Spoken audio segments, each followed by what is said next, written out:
Disco Fries Casserole, inspired by disco fries, created in a New Jersey diner in the 70s.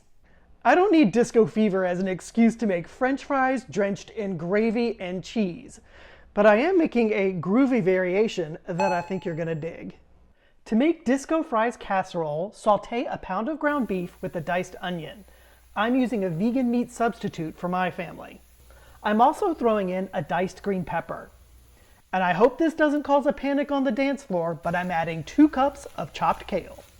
You can't have disco fries without French fries, so I've got a pound of crinkle cuts going into the oven. But if you love shoestrings or even waffle fries, go for it.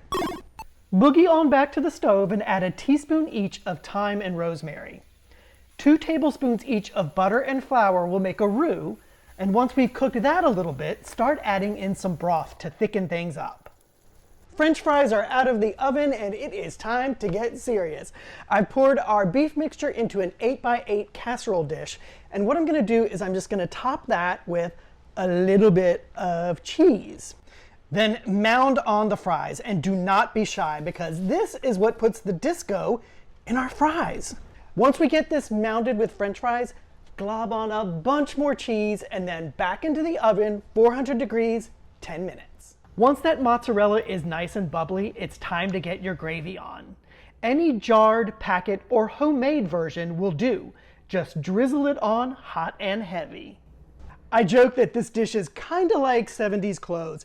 Not super attractive, but lots of fun, and in this case, unbelievably delicious. So break out all your old albums, put on those bell bottoms, and whip up Disco Fries Casserole.